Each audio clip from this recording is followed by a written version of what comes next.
Everyone thinks Canada's big defense story is a $19 billion F-35 deal, but that's not the real move. While the world was distracted, Canada quietly signed a deal with Sweden that could change its military, its economy, and its independence forever. This isn't about fighter jets. It's about breaking free from superpower control and reclaiming a sovereignty Canada lost 65 years ago. So what's actually happening here? While the global spotlight is fixed on Canada's $19 billion F-35 purchase, something far more consequential just happened behind the scenes. Quietly, almost unnoticed, Canada signed a separate agreement with Sweden for 88 Saab Gripens. And this isn't a contingency plan. This isn't a hedge. This is a fundamental shift. This isn't just about fighter aircraft. It's about a country redefining sovereignty, resisting long-standing pressure from Washington, and rebuilding an industrial capability that was destroyed more than 60 years ago.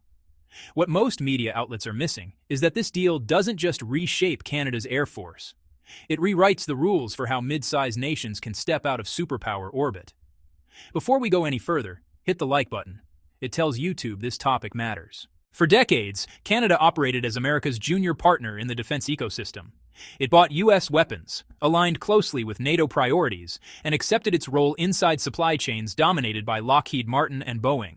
That arrangement was treated as normal, almost inevitable. But something has changed. According to reports from Canada's Department of National Defence, Ottawa isn't simply delaying an F-35 decision. It's rethinking its entire procurement philosophy. This is a move away from dependency and towards strategic independence.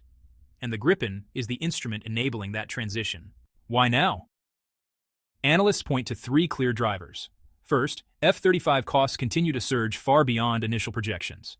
Second, mission readiness rates remain stubbornly low, often sitting between 30 and 50%. Third, and most important, Canada has recognized that real security doesn't come only from cutting-edge hardware, but from control, from autonomy. The Gripen isn't the cheapest jet, it isn't the fastest or the most powerful, but it delivers something the F-35 never can: full technological sovereignty. With the Gripen, Canada controls the software. Canada chooses which weapons to integrate.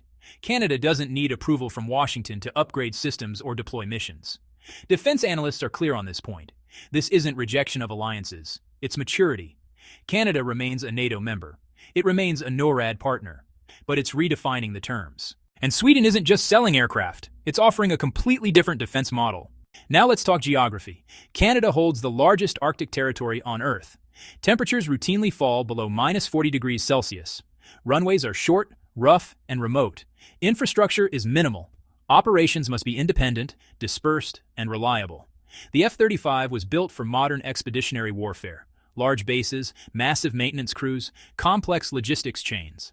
The Gripen was designed for environments exactly like Canada's north. Saab's technical documentation shows the Gripen can operate from runways just 800 meters long, even when covered in snow and ice. It can function with ground teams of 6 technicians and a single refueling truck. Turnaround time between sorties is under an hour. This isn't theory. Sweden has proven this for over 30 years, operating Gripens from highways converted into emergency airstrips. Their entire defense posture is built on geographic reality, not idealized assumptions. Canada needs that exact capability in the Arctic. But here's the critical issue almost no one is discussing: technological control. When you buy the F-35, you don't own the software. You don't control weapons integration. Every upgrade, every new capability requires Pentagon approval. Experts call this structured technical dependency. With the Gripen, Canada gains full access to source code. It can integrate weapons from any supplier. It can modernize avionics without asking permission. This is what real strategic independence looks like. Not rhetoric, not symbolism, but operational freedom. A Canadian defense official once put it plainly: sovereignty isn't just territory, it's technology. The Gripen turns that idea into reality. And the Sweden deal goes far beyond aircraft acquisition. Industry sources say Saab is offering full technology transfer. Final assembly will take place in Canada. Maintenance will be handled by Canadian engineers. Future upgrades will be developed by Canadian firms. This is a partnership, not a buyer-seller transaction. One detail in particular has sent shockwaves through Canada's aerospace sector. Rolls-Royce will manufacture Gripen engines in Canada. Facilities in Montreal and Winnipeg will be modernized to build next-generation jet engines. The implications are massive. Thousands of high-skilled jobs. The return of aerospace manufacturing capacity lost since the 1960s. a pathway for Canada to become a defense technology producer again, not just a consumer. Economic analysts estimate up to 15,000 direct and indirect jobs over the next decade. But Canada is also learning from others' mistakes. Look at Switzerland. In 2022, it agreed to purchase F-35s for an estimated 5 billion Swiss francs. By 2024, costs exceeded 8 billion and were still climbing. Operating expenses ran 40 to 60% higher than projected. But the real issue wasn't money, it was control. Switzerland discovered it couldn't use the F-35 for certain missions without U.S. approval. It couldn't export technology. It couldn't share data outside U.S.-approved frameworks. Analysts called it mortgaged sovereignty. You pay for the aircraft, but not for the freedom to use them. Canada noticed. To understand why this matters so deeply, we need to go back to 1959. The Avro Arrow was the most advanced fighter jet in the world at the time, fully designed and built in Canada. It symbolized national ambition and technological confidence. Then, in a decision that still divides the country, the project was abruptly canceled. Pressure from Washington. Promises of cheaper American aircraft. The belief that alliance mattered more than independence. Over 14,000 engineers lost their jobs overnight. Canada's aerospace capability collapsed. Many of those engineers moved south, helping build NASA's space program. The wound never healed. 65 years later, the Gripen deal offers a chance to correct that history. The commitment to 88 aircraft isn't arbitrary. Analysts say that's the minimum force needed to patrol and defend Canada's Arctic, from Yukon to Baffin Island, Alaska to Greenland. This is a sovereignty declaration. As Arctic ice melts and shipping lanes open, Canada is asserting control of its northern skies with real capability, not press releases.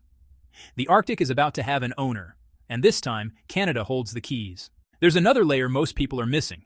Canada isn't just diversifying equipment, it's diversifying alliances. Nordic nations, Sweden, Norway, Finland, Denmark, face the same realities: vast territories, small populations, extreme climates, and proximity to larger powers.